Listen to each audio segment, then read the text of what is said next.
개장 전 성공 전략입니다. IM증권 이창환 영업이사님과 함께 시장 분위기 살펴가겠습니다. 어서 오세요. 네, 안녕하세요. 네, 저희 항상 첫 시작은 일단 시장 혹은 2차 전지 섹터에 대한 질문으로 문을 여는데 2차 전지 얘기 나눠볼게요. IRA 전기차 보조금 폐지에 대한 우려감이 등장하면서 이거를 연속해서 2차 전지 종목들이 흔들렸다가 어제는 올라섰습니다. 그 우려가 과도했다라는 분석도 있었고 일각에서는 바이오 쪽이 하락하면서 수급 이동이 나온 영향이다라는 시각도 있었습니다. 이 2차 전지의 현안에 대해서 어떤 의견 갖고 계시는지요? 네, 그 트럼프 정부의 RA법은 폐기가 일단 불가능합니다. 그런데 국내 주식시장에서 이미 폐기된 걸로 반영됐다고 볼 수 있겠고요. 그러니까 우리 국내만 그래요. 국내만 이제 폐지된 걸로 인식하시면 좋을 것 같고, 그 RA법이 폐기가 불가능하다는 것을 제가 그동안 계속 말씀드려왔고, 이 수정 자체도 어렵습니다. 그리고 이제 국내에서만 그 RA법 폐기됐다는 식으로 좀 과도한 이제 언론 보도가 있었고, 또 여기에 대해서 그 전기차 보조금 폐지는 물론이고 AMPC까지 폐지될 수 있다라는 식의 지금 부정적인 애널리스트 코멘트까지 있다 보니까.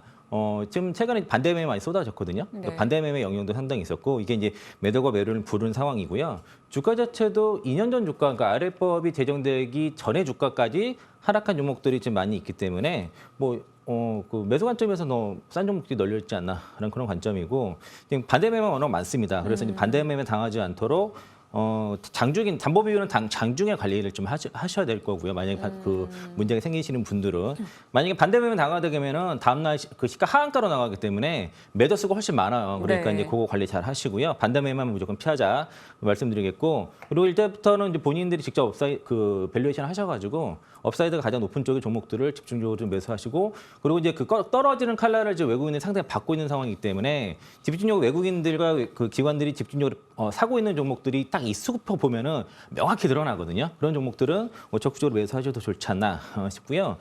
이제 문제가 됐던 게 그 로이터 통신 이제 보도를 국내 언론에서 상당히 인용해서 보도를 했는데, 그 트럼프 정권 인수팀이 RA법 전기차 보조금 폐지를 계획하고 이를 일론 머스크가 지적했다는 내용으로 이제 보도가 많이 됐는데 이게 상당히 오버성 내용이 많습니다. 이 부분에 여기에 대해서 말씀드릴 거고요. 그러니까 로이터 통신의 그 내용 키가 다 길어요. 이거 요약본이 있고 그리고 긴 내용이 있는데 요약본의 일부 내용과 세부 내용이 좀 차이가 있습니다. 일단 요약 내용은 앞서 말씀드린 것처럼 그 정권 인수팀이 그 전기차 세액 공제 계획을 이제 종료를 계획을 하고 있다. 요게 있었고, 그리고 이제 테슬라 대표가 지지했다는 내용, 그리고 그 석유 경영자 해럴드 햄이 이끄는 그 트럼프 팀이 그 바이든 그 정부의 그 청정 에너지 정책을 겨냥하고 있다. 요거랑 또 공화당은 이게 이제 그 통과시키 그 폐지 자체가 어렵다 보니까 이를 조정, 화해를 계획하다. 이렇게 내용인데 그러니까 폐지는 애초에 얘기가 없었던 거예요. 사실상 그러면.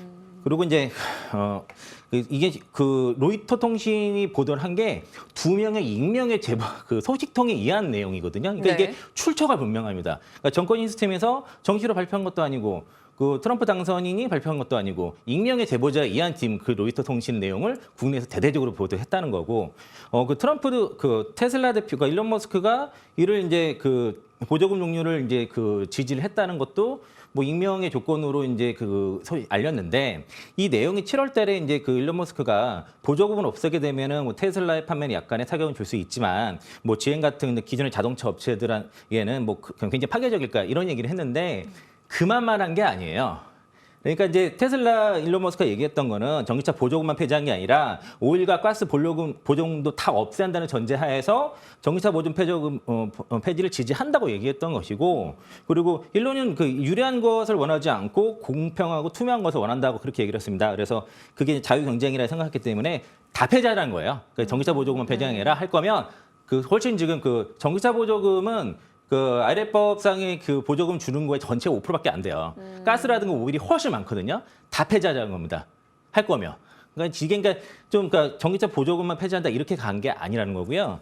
또 이제 그 중요한 거는 그 뉴스에 테슬라랑 포드 대표가 논평 요청을 응하지 않았습니다. 그러니까 테슬라 말하지 않은 거예요. 그리고 그 다음 날 제타 제로 탄소 배출 협회에서도 지금 그 긴급 성명으로 그 RA법 그 전기차 보조금 폐지에 대해서 반대 성명을 냈는데 거기 회원이 테슬라가 회원인 거예요. 그러니까 테슬라는 공식적으로 이거 반대를 한 겁니다. 그러니까 거기 회원이니까 긴급 성명을 내서 했기 때문에, 그래서 이제 그 제로 탄소 배출 교통협회에 들어간 그 회원이 예를 뭐 LG 에너지솔루션, 파나소닉, 리비안, 뭐 테슬라, 루시드 이런 전기차 배터리 협회로 구성된 이제 그 단체에서 이제 그 전기차 보조금 폐지를 그 폐지 처리를 촉구하는 긴급성명을 발표한 것에 더해서 뭐 아까 방금 말씀드린 것처럼 테슬라 포함이 된 거라고 보시면 되기 때문에 그러니까 지금 그 목요일, 금요일 날 보도된 내용과 실제 로이터 통신의 안에 내용이 좀 상당히 차이가 있다는 이 말씀을 좀 드리고 싶은 거고요. 완전히 정말 폐지 가능성은 없다라고 봐야 될까요? 저희가 폐지 가능성이 낮다라는 얘기를 계속함에도 불구하고 왜 시장에선 이걸 끄집어내서 지속적으로 폐지 가능성, 그럼에도 트럼프는 할 것 같다라는 리스크를 부각시키고 있는 겁니까? 뭐 의도가 있겠죠. 거기에 대해서. 아무도. 네, 그날 하필 또 옵션 만기일이었고 옵션 만기일일 때 지수를 눌러야 될 상황이 있었고 삼성전자 누를 때 눌렀고 하이닉스도 좀 누를 상황이었고 그러면 누를 수 있는 거는 이제 배터리 같은 거 눌러야 되지 않나 저는 그런 의심을 좀 하고 있는 거고요. 이게 왜 그 아래법은 한 30개 정도 되는데 그중에 전기차 보조금 그중 일부예요. 일부의 극한용. 이게 전체를 구성하는 자체가 워낙 복잡한 법이기 때문에 이거를 그냥 폐지로 가는 것 자체가 불가능한 얘기고 그리고 이제 이걸 폐지하려 그러면은 이제 상원을 다 이제 장악을 물론 했지만은 그 민주당에서 이제 법안에 반대에 의해서 그 필리버스터를 할 수가 있는데 필리버스터를 막으려면 60석을 확보해야 되는데 상원 60석을 확보에 실패를 했죠. 53석 정도 되니까. 그리고 하원 구성도 민주당이 215에 공화당이 220석 정도로 지금 예상을 하고 있거든요. 220 또는 230, 219로 예상을 하는데 지금 트럼프 당선인이 법무장관으로 재선출된 하원 의원 맥게이츠를 포함해서 3명을 내각으로 지금 지명을 했습니다. 그러면은 이 3명이 또 빠져요. 그럼 217명 정도 되겠죠? 그러면 이제 그리고 이제 그 아래법의 무력화에 대해서 반대했던 의원 4명 그리고 그 최근에 7월 달에 그 아래법에 대해서 폐지를 이제 반대했던 공식으로 이제 그 반대를 선언했던 18명 중에서 14명이 당선돼서 총 18명이 그 아래법 폐지를 반대하는 공화당 하원 의원이 18명이 당선이 됐어요. 그러면은 이제 일단 폐지는 아까 어렵다고 말씀드렸고 수정을 하려 그러면은 일단 하원도 과반을 달성해야 되는데 이 18명을 설득을 해야 돼요. 그러니까 이제 과반에서 218명이니까 여기서 뭐 두세 명만 이탈해도 과반이 안 되는데 이 18명을 설득해야 되는 것이고 이 14명은 특히 이제 그 이번에 당선됐던 14명은 그 IRA법 폐지를 반대했기 때문에 당선이 됐고 2년 후에 다시 이제 다시 하원 의원을 다 뽑거든요. 그러면 이 사람들이 만약에 이걸 아래법 그 폐지 찬성한다면 당선될 수 있겠냐 문제죠. 그러니까 이게 현실적으로는 어렵다 불가능하고 보는데 다만 이제 그 트럼프 같은 경우도 뭐 윤석천 평론가님도 말씀하신 것처럼 그 아래법을 자신의 좀 업적으로 남기고 싶기 때문에 좀 뭔가 좀 수정을 좀 시도를 할 것 같다. 뭐 그 정도로 받아들이시지 않나 개인적으로 그렇게 보고 있습니다. 그럼에도 불구하고 사실 종목들은 그 리스크를 이제 반영을 하고 변동이 커지기 때문에 갖고 계신 투자자 입장에서는 이 시기를 견뎌야 하는 거거든요. 어떻게 헤쳐나가야 될지. 뭐 LG 엔솔 종목군은 그럼에도 불구하고 뭐 가진 스페이스X나 혹은 로봇 관련한 배터리나 뭐 호재성 뉴스로 버티고는 있는데요. 그 외의 종목들과 함께 LG 엔솔 전략을 좀 AS 해주시죠. 지금 이제 어쨌든 뭐 그 트럼프가 되면서 일론 머스크가 이제 그 테슬라가 굉장히 유리한 위치에 있다 보니까 그러면 이제 테슬라 밸류체인에 관련 종목들이랑 그리고 테슬라의 배터리를 공급하는 업체가 이제 주로 이제 LG 에너지솔루션 그리고 파나소닉 이 정도일 텐데 LG 에너지솔루션의 밸류체인 또는 뭐 파나소닉에 들어가는 정도의 그 소재 종목들을 공략을 하시면은 그게 가장 안전한 방법일 것 같고 그 LG 에너지솔루션이 지금 추구하는 게 이제 그 전기차뿐만 아니라 뭐 그 물류 그 자율주행부터 해서 스페이스X 같은 우주라든가 또 UAM 등등 그 ESS까지 이제 되게 사업을 폭넓게 지금 진행을 하려고 하고 있고 네. 그리고 배터리 제조비를 최대 40% 낮추는 건식 공정 장비에 대한 기술 확보에 대해서 총력을 기울이고 있는 상태입니다. 그래서 이제 이 건식 공정 장비도 완성이 된다 그러면 한 2028년도에는 이제 상용화 목표를 하고 있는 상황이고요. 수주가 계속 쭉쭉 들어오고 있어요 관련돼서 그리고 이제 미국이 이제 자율주행을 굉장히 중요시 여기는데 이 자율주행 사업 같은 경우에는 그 전기차 베이스가 무조건 돼야 되고 또 LFP로는 자율주행으로 완전히 가기는 좀 어렵습니다. 워낙 무겁기 때문에 그래서 이제 그 지금 뭐 테슬라 같은 경우는 4680 원통 배터리 위주로 그 자율주행을 시도를 하고 있고 주로 이제 3원 개 배터리가 들어가야 사실 자율주행 쪽에서는 성과를 낼 수 있다 그렇게 보시면 좋을 것 같고요.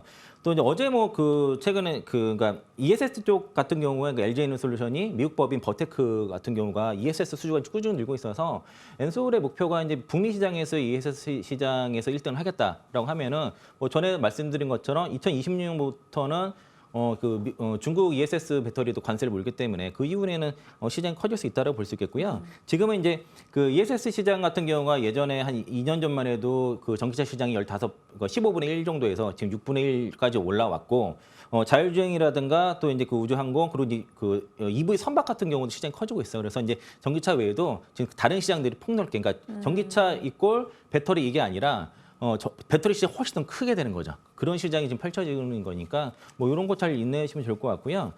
그리고 이제 얼마 전에 9월 24일에 그 중국 자동차 품질 연구 성과 시상식에서 그 LG 에너솔루션이 시애틀과 BYD를 제치고서 1위를 차지했다 이런 소식도 있어서 지금 품질 쪽에서는 압도적으로 엔솔의 배터리가 좋다라고 그렇게 보시겠고요. 주가 같은 경우로 보시면 그러니까 지금 뭐 50% 빠진 것도 있고 60% 빠진 것도 있고 뭐 3, 40% 빠진 것도 있는데 너무 아픈 손가락이 지금 그러니까 됐어요. 2차전지뿐만 아니라 그 국내 시장이 지금 5개월 연속 하락이었습니다. 저도 이제 근 10년 이내에 5개월 연속 빠진 건 처음 봤어요. 그러니까 지난해 4개월 연속 빠진 것도 굉장히 이례적인 거를 처음 봤는데 이 5개월 연속 빠졌으면은 아마 2차전뿐만 아니라 웬만한 종목들이 최근에 하락폭이 다 컸을 거라고 지금 보여지고요. 지난해 뭐 상반기 어느 정도 그 주가가 좀 높았을 때도 자신 있게 매수하셨던 분들이 지금 주가에서 망설일 이유는 없고 겁먹을 이유는 없다라고 저는 그렇게 보고 있고 그리고 이게 이제 아무래도 그 에코프로비엠의 이제 그 에코프로델리 데이 그 내용을 보니까 캐파가 3년 늦어졌거든요. 3년 지연됐어요. 그러니까 이제 그 정도 시간을 보시면은 좋을 것 같지만 이제 그 캐파를 줄인 게 아니라 연기가 됐기 때문에 거기에 맞춰서 밸류에이션을 하면 좋을 것 같고 예를 들면은 2030년도 에코프로비엠이 그 25년 매출의 영업이익 10% 이상을 제시를 했거든요. 그러면 이제 영업이익 2조 5천억 목표를 한다는 거잖아요. 그런데 지금 증권사 컨센서스가 올해 매출이 2조 7천억 정도예요. 그러면은 25점에는 25년부터 2030년까지 매출의 성장이 825%입니다. 연간 135%의 성장을 에코프로 BM이 얘기를 한 거고. 네. 그리고 그 캐파 같은 경우도 그러니까 2030년대 71만 톤이고 28년도에 54만 톤 제시를 했거든요. 올해가 20만 톤 정도라고 보시면 돼요. 그러면 이제 요거 계산하게 되면 연간 45%의 그러니까 255% 정도니까 연간 45%의 캐파 성장이 나온다고 보시면 좋을 것 같고요. 만약에 이게 에코프로 그룹의 목표대로 된다고 하면은 지금의 주가는 굉장히 쌀 수 있는 거죠.